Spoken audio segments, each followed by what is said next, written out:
Hello guys, आज आप इस वीडियो में देखेंगे ये एनवायरनमेंटल लॉ का सिलेबस है। ठीक है, ये सिलेबस कॉपी आप एक बार से देख लेंगे तो आपको आइडिया मिल जाएगा कि आपको इस साल एग्ज़ाम्स के लिए क्या क्या चीज़ें सबसे ज़्यादा इम्पॉर्टेंट रिपीटेड क्वेश्चंस को आंसर करना है। ठीक है, इसके बाद ये वाला जो सिलेबस है कर्नाटका स्टेट लॉ यूनिवर्सिटी का सिलेबस है, KSLU लॉ यूनिवर्सिटी का सिलेबस है, जो फर्स्ट यूनिट में मैं आपको नज़र आ रहा है कि मैंने जो भी ग्रीन कलर से हाइलाइटेड किए हुए हैं वो सारे बहुत ज़्यादा इम्पॉर्टेंट है। फर्स्ट यूनिट आप देख लीजिए। फर्स्ट यूनिट में मैंने टिक किया है इन्वायरमेंट में meaning, components, pollution, effects of pollution. ठीक है, बाकी जो भी हिस्ट्री है और ancient and medieval writing, environmental jurisprudence, national environmental policy, ये आप बाद में आखिरी में कवर अप कर लीजिए। फर्स्ट यूनिट में आप इतना सबसे पहले कवर कीजिए। नंबर 2 यूनिट सेकेंड में मैंने टिक किया है ये वाला constitutional provisions on environment and it's protection. कभी कभी क्वेश्चन क्या पूछा जाता है, कॉन्स्टिट्यूशनल प्रोविजन पूछा जाता है, कभी कभी नहीं पूछा जाता है। अगर नहीं पूछा तो आप कन्फ्यूजन नहीं कर लेना, मतलब कंफ्यूज नहीं होना, और आप इन्वायरमेंट एंड इट्स प्रोटेक्शन इसके बारे में लिख सकते हो। ठीक है, उसी में आप कॉन्स्टिट्यूशनल प्रोविजंस को ऐड कर देना है। और उसके बाद में ड्यूटी टू प्रोटेक्ट इन्वायरमेंट है। उसके बाद public interest litigation and environment है, ये इसको आप बाद में कवर कीजिए। उसके बाद important absolute liability precautionary principle है, इसको कवर अप कर लीजिए। उसके बाद polluter pays principles and public trust, ये भी बहुत इंपॉर्टेंट है, आप इसको सेकेंड स्टेज पे कवर कर लीजिए, इसको सेकेंड पोजीशन पर रखिए। अब फ़िलहाल जो भी मैंने हाईलाइट किए हैं उसको फर्स्ट पोजीशन पर आपको परफेक्ट होना है। थर्ड यूनिट में international law and environmental protection, sustainable development, very important, ये तो बार बार रिपीटेड क्वेश्चन है। उसके बाद इंटरनेशनल कन्वेंशंस, उस कन्वेंशंस में आप सारे कन्वेंशंस पढ़ लीजिए। उसमें स्टॉकहोम, रियो और नायरोबी कन्वेंशन भी बहुत ज़्यादा इम्पॉर्टेंट है। तीनों कन्वेंशन आप पढ़ लीजिए। ठीक है, उसके बाद कॉमन लॉ, ये हो गया। थर्ड यूनिट भी हमने कवर कर लिया क्योंकि ये फर्स्ट स्टेज पे बहुत ज़्यादा इम्पॉर्टेंट क्वेश्चन है। अब चलते हैं फोर्थ यूनिट की ओर, prevention and control water and air pollution. बहुत ज़्यादा इंपॉर्टेंट क्वेश्चन है ये, क्योंकि water and air pollution every year repeated रहता है क्वेश्चन।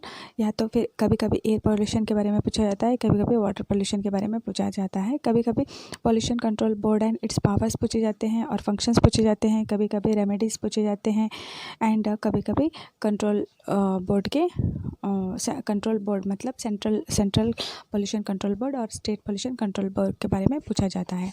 तो फोर्थ यूनिट में और ज़्यादा important wild life protection act है, उसके बाद उसकी अथॉरिटी है, उसके बाद फॉरेस्ट कंजर्वेशन एक्ट 1980 है।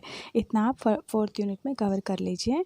उसके बाद बाकी वाला आप उसको सेकेंड पोजीशन पर रखिए, मतलब लास्टली रखिए। अब फिफ्थ यूनिट में इन्वायरमेंट प्रोटेक्शन एक्ट 1986 बहुत ज़्यादा इंपॉर्टेंट है। इन्वायरमेंट इम्पैक्ट असेसमेंट हमेशा शॉर्ट नोट्स के लिए पूछा गया है। Regulation on biomedical waste and disposal of solid waste, ये भी बहुत इंपॉर्टेंट है। जो भी मैंने हाईलाइट किए हुए क्वेश्चंस हैं, ये सारे क्वेश्चंस 2016 टू 2020 तक पूछे गए रिपीटेड क्वेश्चंस मैंने हाईलाइट किए हैं। आपको फिर से क्वेश्चन पेपर रेफर करने की ज़रूरत नहीं है। सबसे पहले आप हाईलाइटेड सारे टॉपिक्स को कवर कर लीजिए। उसके बाद आप बचे हुए टॉपिक्स को एक बार पढ़ लीजिए, समझ के पढ़ लीजिए, आपको याद हो जाएगा। सेकेंडली, आप देख रहे होंगे कि मेरे हाथ में एक क्वेश्चन पेपर है। ये क्वेश्चन पेपर रिसेंट पैंडमिक में जो भी एक भी एग्ज़ाम नहीं हुई है, कोई भी पेपर नहीं लिया गया था पैंडमिक में, तो ये पहला पेपर था नवंबर-दिसंबर 2020 में। इसमें फाइनल ईयर स्टूडेंट्स, और यहाँ पे आप देख सकते हैं third semester of the year LLB, 7th semester of 5-year PLLB and 6th semester of 3-year LLB and 10th semester of 5-year LLB के लिए क्वेश्चन पेपर ये निकाला गया था। ये environmental law paper old batch और न्यू बैच के लिए है। और आप यहाँ भी देख सकते हैं कि क्वेश्चन नंबर 11 है, मतलब 11 इसमें हम इस बैच में 2 क्वेश्चन एक्स्ट्रा दिए गए थे जो पेंडेमिक एडवांटेज स्टूडेंट्स को मिला था। तो स्टूडेंट्स, ये मैं इसलिए आपको 2020 का क्वेश्चन पेपर दिखा रही हूँ क्योंकि ये बहुत important and recent question paper है। और यूनिवर्सिटी से जो भी पेपर निकाला जाता है तो प्रीवियस क्वेश्चन पेपर को रेफ़र करना बहुत ज़रूरी है, क्योंकि उसमें आपको कम से कम 5 क्वेश्चंस एटलीस्ट आएंगे।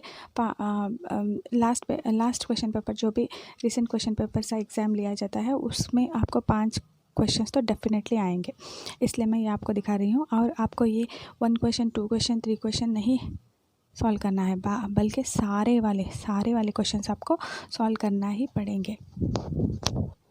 नेक्स्ट इसके मैं क्वेश्चंस दिखा देती हूँ। फर्स्ट वाला question, second one, third one, fourth,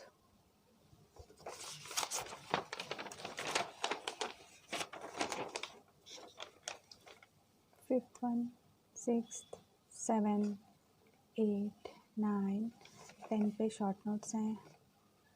short notes में इकोसिस्टम सर्विसेज और बाकी 2 शॉर्ट नोट्स, और प्रॉब्लम्स में problem solve any 2 of the following में एक प्रॉब्लम यहाँ पर है, देख सकते हो आप। और सेकेंड वन KSLU में 2 सब्जेक्ट, मतलब कर्नाटका लॉ यूनिवर्सिटी है ना, तो इस वजह से यहाँ पे एक लैंग्वेज होता है कन्नड़ा और एक लैंग्वेज होता है इंग्लिश। डिफ़िकल्टीज तब आती है जब कोई Hindi medium, Urdu medium, Marathi medium या अदर मीडियम से आ जाते हैं। और कभी कभी कन्नड़ा मीडियम के स्टूडेंट्स भी इंग्लिश सिलेबस के मुताबिक अपना एग्ज़ाम देते हैं, अपना सिलेबस चूज़ करते हैं, तो उनके लिए भी डिफ़िकल्ट होता है कि इंग्लिश में वो किस तरीके से क्वेश्चन पेपर को रेफ़र कर लें। और एक बहुत ज़्यादा इम्पॉर्टेंट बात मुझे आपको बतानी है फ्रेंड्स, कि ये मेरा पर्सनल एक्सपीरियंस है।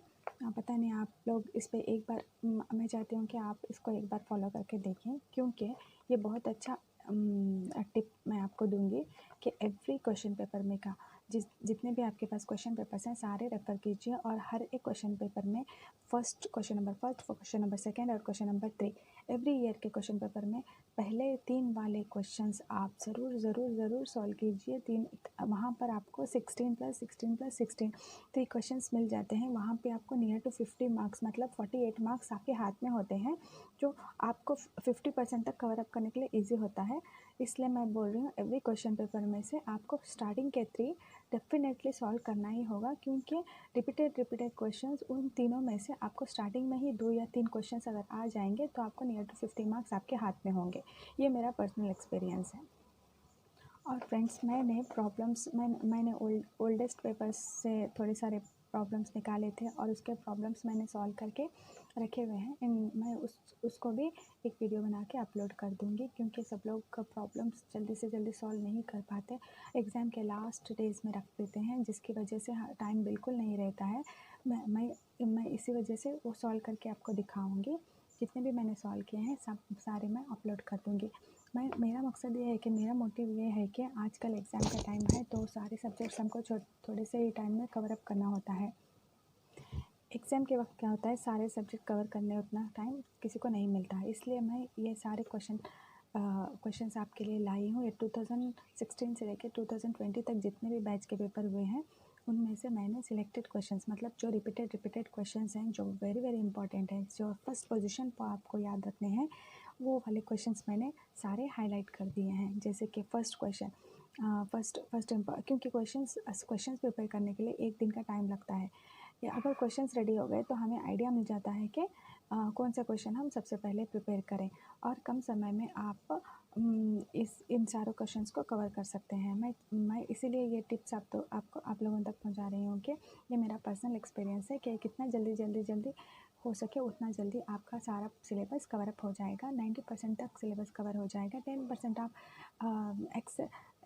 10% आप थोड़े चूज़ करके अपने हिसाब से क्वेश्चंस छोड़ भी सकते हैं, क्योंकि जब 90% पोर्शन कंप्लीट हो जाएगा तो आप 10% पोर्शन की चिंता ना करें, क्योंकि उसमें ही आपको चॉइस दी जाएगी और आप इजीली कवर अप कर सकते हो।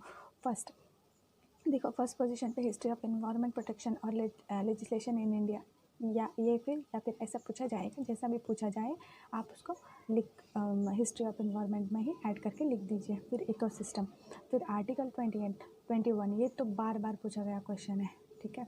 फिर ये कॉन्फ्रेंसेस, डिक्लेरेशंस, रियो कन्वेंशंस, नायरोबी, ये तीनों इंपॉर्टेंट है। तीनों में से कोई भी आ सकता है, रिपीटेड आ सकता है, ठीक है। Doctrine of public trust, polluter pays and precautionary principle with the help of, ये मैंने हाईलाइट नहीं किया है, इसको मैंने सेकंड पोजीशन पे रखा है, क्यों, जो भी हाईलाइटेड क्वेश्चन है उसको आप पहले प्रिपेयर कर लें। Remedies provided under criminal law to control sustainable development, no, remedies provided under criminal law to control environmental pollution, और दूसरा है sustainable development, salient principles of sustainable development. ये दोनों क्वेश्चन बहुत ज़्यादा इंपॉर्टेंट है। Every time criminal law to control environmental pollution repeatedly पूछा गया है।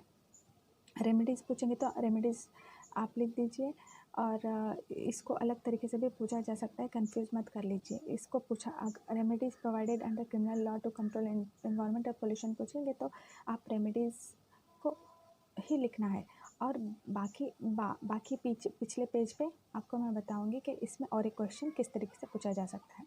Green house effect, discuss the consequences of green house gas effect and global warming. ये बहुत ईजीएस्ट क्वेश्चन है, इसको समझ कर पढ़ लीजिए, इजी वे में समझ कर पढ़ लीजिए।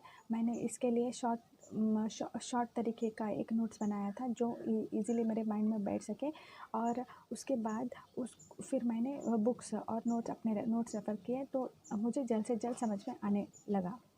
अब यहाँ पे रहा लास्ट पोजीशन पे, इस क्वेश्चन को रखिए, scope of jurisdiction regarding environmental with the help of decided. ये पूछ भी सकते हैं, इसको एक बार लास्ट आप पढ़ लीजिए बस। अब फिर भी ऑप्शनल है, अगर आपको पढ़ना है तो पढ़िए, नहीं तो समझ कर रख लीजिए। पब्लिक इंटरेस्ट लिटिगेशन, इसको आप सेकंड पोजीशन पे रखिए, कभी कभी शॉर्ट नोट्स में पूछा जाता है। पब्लिक न्यूसेंस, हाँ, ये मैंने कहा था, criminal law relating to abatement of public nuisance, ये इस तरीके से भी क्वेश्चन पूछा जाता है। लेकिन criminal law relating to abatement of public nuisance आप लास्ट सब्जेक्ट्स में लॉ ऑफ टॉट में पढ़े हुए हैं, ये इजी है, इसमें निग्लिजेंस और सम पॉइंट्स हैं, इजीली आपको याद हो जाएंगे। And air pollution and saline features, explain the power, air pollution या फिर वाटर पोल्यूशन, ये दो में से एक क्वेश्चन आएगा ही आएगा, दो में से दोनों को आपको प्रिपेयर करना है। और उसके explain the powers and functions of central pollution control board आएगा या फिर स्टेट पोल्यूशन कंट्रोल बोर्ड आएगा। इसका सेंट्रल पोल्यूशन कंट्रोल बोर्ड और स्टेट पोल्यूशन कंट्रोल बोर्ड थोड़ा बहुत सेम ही रहता है, एक को आप परफेक्ट कर लीजिए और स्टेट पोल्यूशन कंट्रोल बोर्ड को भी आप देख लीजिए। और उसी तरह से वाटर पोल्यूशन में भी सिमिलर रहेगा। एक क्वेश्चन को आप परफेक्ट कर लोगे तो काफ़ी रहेगा, सेकेंड आप इजीली कवर अप कर सकते हो। And thirdly and fifth position पे wildlife protection act 1972, very important question है, इसको आप बिल्कुल नहीं छोड़ सकते, रिपीटेडली क्वेश्चन पेपर में आया हुआ है। And procedure prescribe in bio medical waste management and handling rule 1998 for safe disposal of biomedical waste, ये ना समझ कर पढ़ेंगे तो बहुत ज़्यादा इजी प्रोसीजर है बायोमेडिकल वेस्ट। और मैंने पॉइंट्स बनाकर पढ़े थे, बहुत इजीली मेरे दिमाग में बैठ गया था, उसके बाद मैंने उसको एक्सप्लेन किया था। एक्सप्लेन करके लास्ट में cruelties against animal as defined in prevention of cruelty to animal act आप एक बार पढ़ लीजिए, इजी है, बहुत इजी है, समझ कर पढ़िए बस। एब्सोल्यूट लायबिलिटी और यहाँ cruelty against animal and absolute liability, इतना पढ़ लीजिए। कॉमन लॉ कॉन्सेप्ट भी कभी कभी पूछा जाता है, उसको आप सेकंड पोजीशन पर रखिए। और जितने भी शॉर्ट नोट्स हैं सारे रिपीटेडली पूछे गए हैं। आप जो फर्स्ट मैंने आपको वही बोल रही हूँ कि मैं जो भी ग्रीन कलर से हाईलाइटेड किए हैं वो सारे क्वेश्चन आप फर्स्ट प्रिपेयर कीजिए, उसके बाद बचे हुए टॉपिक्स आप बाद में वन टाइम समझ कर पढ़ लीजिए। काफ़ी है, इतना पोर्शन काफ़ी है आपको एग्जामिनेशन में पास करने के लिए और एग्जामिनेशन अटेंड करने के लिए, क्योंकि इसी में ये इतने इंपॉर्टेंट क्वेश्चन है कि इसी में आपको 90% पोर्शन कवर अप हो जाता है, ठीक है। और इस पे शॉर्ट तरीके से नोट्स कैसे बनाते हैं समझने के लिए, मतलब एक बार आंखों से देख लें तो दिमाग में प्रिंट हो जाए, इस टाइप का मैं नोट्स मेरा खुद के एक्सपीरियंस से मैंने बनाया था, मैं आपको ऐसे टिप्स आपसे शेयर करूँगी। बाय फ्रेंड्स, नेक्स्ट वीडियो तक आप वेट कीजिए। Okay friends, bye.